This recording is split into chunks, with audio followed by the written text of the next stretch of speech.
السلام علیکم ورحمۃ اللہ وبرکاتہ۔ آپ کا استقبال ہے ہمارے چینل اردو کلاس میں۔ ہمیں امید ہے کہ آپ حضرات بخیر و عافیت ہوں گے اور اردو سیکھنے کے لیے اور مسائل کو سیکھنے سمجھنے کے لیے ہر سبق کو اسٹیپ بائی اسٹیپ پڑھ رہے ہوں گے۔ آپ کو معلوم ہوگا اگر آپ نے پہلے والے سبھی سبق کو اسٹیپ بائی اسٹیپ پڑھ لیا ہے تو ہم نجاست کے متعلق پڑھ رہے تھے، کیونکہ ناپاکی کو بھی جاننا ضروری ہے۔ جب ہمیں ناپاکی معلوم ہوگی تو ناپاکی سے پاک ہونے کا طریقہ بھی ہمیں معلوم ہوگا، لیکن جب ہمیں ناپاکی ہی نہیں معلوم تو ہمیں یہ بھی معلوم نہیں پڑے گا کہ پاکی حاصل کرنے کا کیا کیا طریقہ ہے اور کن کن چیزوں سے آدمی ناپاک ہو جاتا ہے۔ اب نجاست کی دو قسمیں تھی، ایک حکمی ناپاکی، دوسری حقیقی ناپاکی۔ نجاست کا معنی ہوتا ہے ناپاکی۔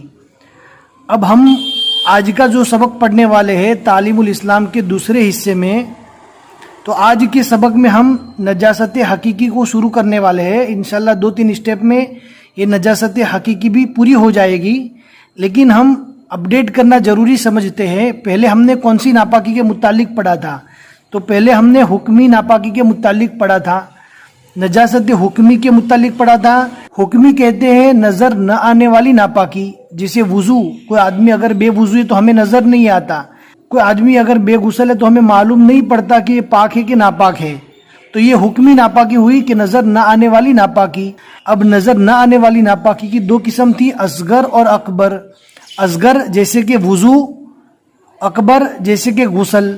یعنی اگر کسی کا وضو نہیں ہے تو اس کو کہیں گے نجاست حکمی اصغر، اگر کوئی آدمی بے غسل ہے تو اس کو کہیں گے نجاست حکمی اکبر۔ نجاست حکمی اصغر سے پاک ہونے کے لیے وضو کرنا ضروری ہے، نجاست حکمی اکبر سے پاک ہونے کے لیے غسل کرنا ضروری ہے۔ اب یہ نجاست حکمی تو ہم نے پڑھ لیا تھا، اب نجاست حقیقی پڑھنا باقی تھا، تو آج کے سبق میں ہمیں نجاست حقیقی پڑھنا ہے۔ نجاست حقیقی کہتے ہیں دکھائی دینے والی ناپاکی۔ اب نجاست حقیقی کی بھی دو قسمیں ہیں، ایک غلیظہ اور خفیفہ۔ اگر نجاست حقیقی کو جاننے کے لیے اگر آپ نے آنے والے 2-3 پارٹ کو اچھے سے سمجھ لیا اور دھیان سے دیکھ لیا تو انشاءاللہ آپ کو نجاست حقیقی سمجھ میں آ جائے گا۔ اب جب یہ نجاست کی ساری قسمیں سمجھ میں آ جائے گی تو آپ کو اچھے سے معلوم ہو جائے گا کہ پاکی حاصل کرنے کا صحیح طریقہ کیا ہے، ہمارا کپڑا، ہمارا بدن کب ناپاک ہو جاتا ہے۔ اب ہم کتاب کی طرف آتے ہیں اور تعلیم الاسلام کے دوسرے حصے میں نجاست حقیقی کی جو قسمیں ہیں اس کو پڑھنا اسٹارٹ کرتے ہیں۔ دھیان سے دیکھیں، یہ تعلیم الاسلام کے دوسرے حصے کا 23واں صفحہ ہے۔ اب یہاں سے ہم پڑھنا اسٹارٹ کرتے ہیں۔ آج ہمیں جو پڑھنا ہے وہ نجاست حقیقیہ کا بیان پڑھنا ہے، جیسا کہ ابھی ہم نے آپ کو سمجھا دیا۔ اینڈ تک ویڈیو دیکھیں، انشاءاللہ پوری بات اچھے سے سمجھ میں آ جائے گی۔ بسم اللہ الرحمن الرحیم۔ نجاست حقیقیہ کا بیان۔ سوال: نجاست حقیقیہ کی کتنی قسمیں ہیں؟ نجاست حقیقیہ کی کتنی قسمیں ہیں؟ حقیقیہ کہتے ہیں دکھنے والی ناپاکی، جیسا کہ آپ کو معلوم ہے، ابھی ہم نے آپ کو بتایا حکمی نظر نہ آنے والی ناپاکی اور حقیقی نظر آنے والی ناپاکی۔ جواب: نجاست حقیقیہ کی دو قسمیں ہیں، ایک نجاست غلیظہ، دوسری نجاست خفیفہ۔ یہ دو قسمیں ہیں نجاست حقیقیہ کی، ایک نجاست غلیظہ اور دوسری نجاست خفیفہ۔ اب آگے کا سوال سمجھ لیجئے۔ سوال: نجاست غلیظہ اور نجاست خفیفہ کسے کہتے ہیں؟ نجاست غلیظہ اور نجاست خفیفہ کسے کہتے ہیں؟ جواب: جو ناپاکی کے سخت ہو اسے نجاست غلیظہ کہتے ہیں، جو ناپاکی کے سخت ہو اسے نجاست غلیظہ کہتے ہیں، اور جو نجاست کے ہلکی ہو اسے نجاست خفیفہ کہتے ہیں، اور جو نجاست کے ہلکی ہو اسے نجاست خفیفہ کہتے ہیں۔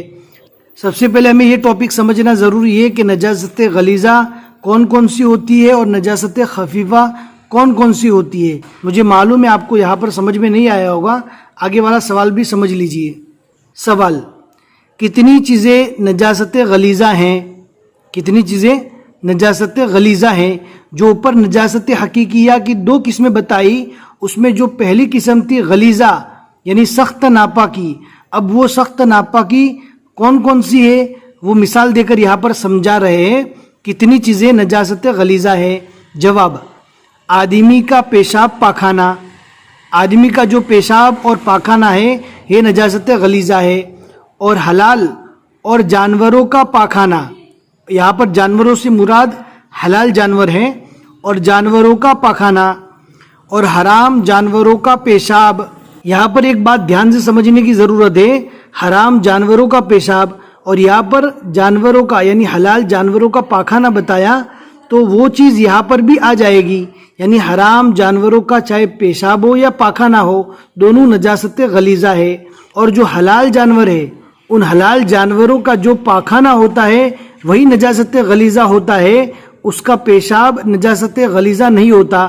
تو یہاں پر ایک چیز کامن ہے، آدمی کا اور حرام جانوروں کا پاخانہ پیشاب، اور حلال جانوروں کا صرف پاخانہ نجاست غلیظہ ہے، پیشاب حلال جانوروں کا نجاست غلیظہ نہیں ہے.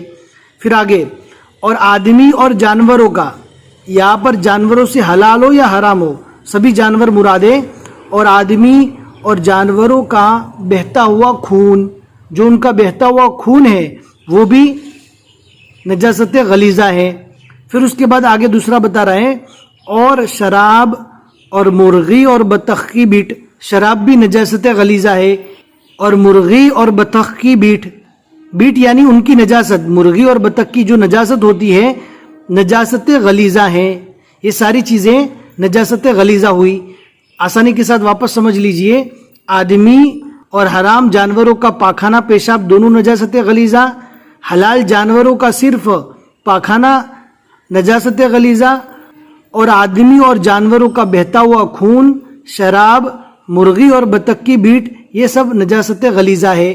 اب نجاست خفیفہ کون کون سی ہے آگے والے سوال میں بتا رہے ہیں، اس سوال کو بھی ہم پڑھ لیتے ہیں. یہ تعلیم الاسلام کے دوسرے حصے کا 24واں صفحہ ہے. سوال: نجاست خفیفہ کیا کیا چیزیں ہیں؟ نجاست خفیفہ کیا کیا چیزیں ہیں؟ یعنی نجاست حقیقیہ کی جو دو قسمیں پڑی تھی، نجاست غلیظہ سخت ناپاکی اور نجاست خفیفہ یعنی ہلکی نجاست ہلکی ناپاکی. اب نجاست خفیفہ کیا کیا چیزیں ہیں؟ اس لیے کہ ہم نے نجاست غلیظہ تو پڑھ لیا، نجاست خفیفہ باقی ہے. جواب: حلال جانوروں کا پیشاب. آپ کو معلوم ہوگا ہم نے پہلے والے صفحے میں سمجھا دیا کہ حلال جانوروں کا جو پاخانہ ہے وہ نجاست غلیظہ ہے، لیکن حلال جانوروں کا جو پیشاب ہے وہ نجاست خفیفہ ہے. اور حرام پرندوں کی بیٹ نجاست خفیفہ ہے.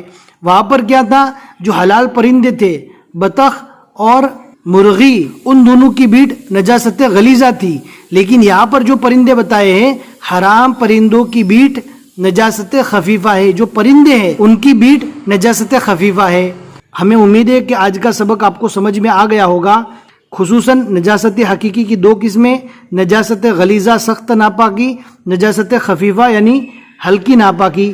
سخت ناپاکی سے مراد جسم والی ناپاکی نہیں ہے، یعنی جن کی ناپاکی ہیوی ہے ان کو کہتے ہیں سخت ناپاکی. نجاست خفیفہ ہلکی ناپاکی یعنی جو ناپاک ہونے میں ہلکا ہے ان کو کہتے ہیں نجاست خفیفہ. اب آگے ہمیں پڑھنا ہے نجاست غلیظہ اور خفیفہ کس مقدار میں معاف ہے، کس مقدار میں کپڑے پر لگ جائے گا تو کپڑا دھونا پڑے گا، اور اس کے پاک کرنے کا کیا طریقہ ہے. انشاءاللہ اگلے آنے والے ایک پارٹ میں ہم پورا سمجھا دیں گے. بس آج کے لیے اتنا ہی سبق، آنے والے اگلے پارٹ کو بھی مت چھوڑیں، دوسرے پارٹ کو بھی اچھی طریقے سے سمجھیں ورنہ سمجھنے میں غلطی ہو جائے گی. ہمیں امید ہے کہ آج کا سبق آپ کو سمجھ میں آ گیا ہوگا. لائک کر کے ضرور بتا دیں اور اپنے دوستوں کو ثواب سمجھتے ہوئے ضرور شیئر کریں. جتنے لوگ بھی مسائل کو سمجھتے رہیں گے، اردو پڑھتے رہیں گے، آپ کو ثواب ملے گا. پھر ملیں گے انشاءاللہ اگلے سبق میں. السلام علیکم ورحمۃ اللہ وبرکاتہ.